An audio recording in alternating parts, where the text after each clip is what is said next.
So in this lesson, we're going to pick up where we left off in learning the technique of unit analysis method, or the unit dimensional analysis method, by looking at problem solving using clinical conversion factors. So it's a new type of conversion factor. And in this problem, we're asked to find how many milliliters are contained in the dose of children's Motrin. That's 100 milligrams of ibuprofen per 5 milliliters are needed to give a child a dose of 160 milligrams, presumably of ibuprofen. Okay, so in the unit analysis method, we told you the first thing you should do is write down your input information, right? So the first thing we can tell is that we need a dose of 160 milligrams. That's our starting point of ibuprofen. So that's our input. And now we need to multiply this by some sort of conversion factor, right? We need a relation here.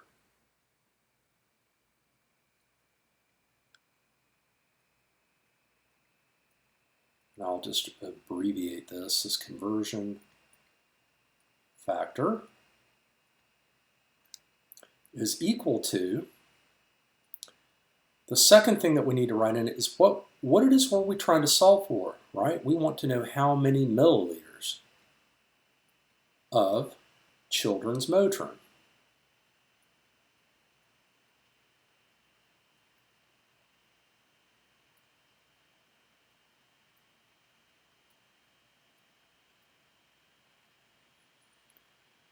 All right, now, the third piece of information that we have in here is a relation. There are 100 milligrams of ibuprofen in every 5 milliliters. So look at the units that we're given. We're given milligrams of ibuprofen, and we need to get milliliters of children's Motrin. Now, the relation that we're given here, the relations we've been talking about before, things like, I'll just write it over here, like, for example, 1 kilogram equals 1,000 grams. Now, this is an exact relationship based on a definition.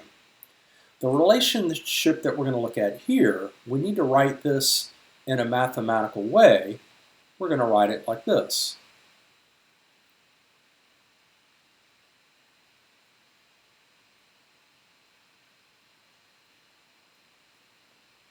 Is 100 milligrams of ibuprofen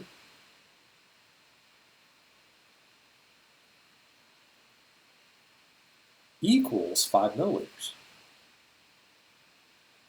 of,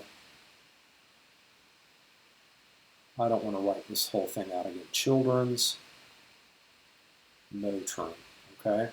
Now, if we take a look at this, technically these things are not actually equal to one another in the pure mathematical sense, because here we're talking about a mass of something, of ibuprofen, right?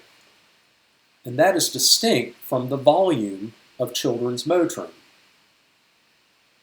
They're completely different things. This is a mass, this is a volume. So they can't be equal to one another. So why are we doing this? This is called a conditional relation. And most of the relations that you're going to see in chemistry are conditional, in the sense that if, so there's the condition, if you have 100 milligrams of ibuprofen, you will find it in 5 milliliters of children's Motrin. So this is a special conditional equality, okay? But the point is, now that hopefully you get that concept, we can construct a conversion factor just like we would from a relation like this. Now, look at the units here. Milligrams of ibuprofen. We don't want that in our final answer. We want milliliters of children's Motrin. So we want milligrams of ibuprofen in our conversion factor to be on the bottom, and we want the unit that we want to end up with on top. So let's construct the relation that we need. Will be 5 milliliters. Again, I'm not going to write this whole thing out. Children's Motrin divided by 100 milligrams of ibuprofen.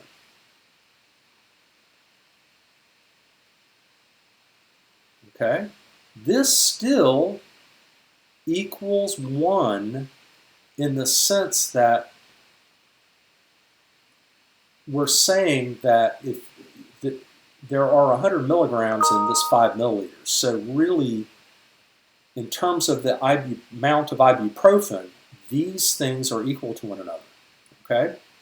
So we can construct this. We can multiply this value by this conversion factor, and milligrams of ibuprofen is going to cancel, and we're going to get the unit that we want. So let's go ahead and write this whole thing out.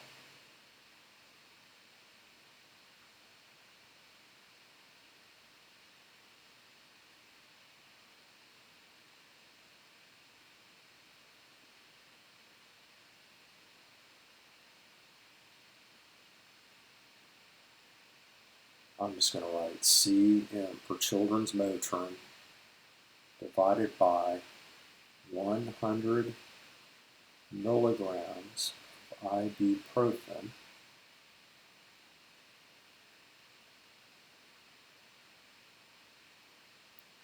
equals, well, look at what cancels. Milligrams of ibuprofen is divided by milligrams of ibuprofen. So the unit cancels, and we get 5 milliliters of Children's Motrin out.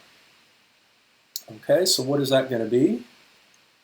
Well, we plug it into our calculator, we put in the numbers, 160 multiplied by 5 and divide by 100, and you will get 8.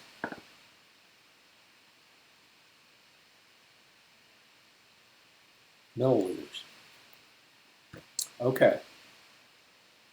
So in terms of significant figures, this probably should have a dot here. Okay. This is one significant figure. Let's call this 3. So we use, and let's call this 3 as well. Let's put a dot there.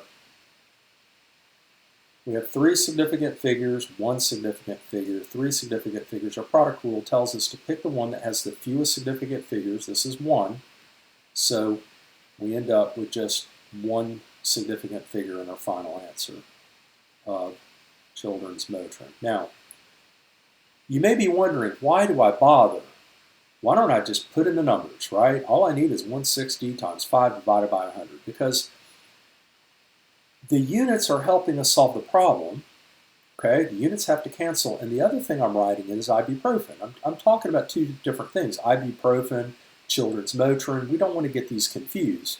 And you're going to find out when we do chemistry problems that are more complicated, you're going to have to juggle lots of different things, and it's going to be important to put number, unit, and what it is you're talking about. Okay? Because, for example, what if we had something else, aspirin? If we knew that 5 milliliters of Children's Motrin had, I don't know, 200 milligrams of aspirin in it, we also knew that 5 milliliters of this material had 100 milligrams of ibuprofen. Well, which one would we want to pick?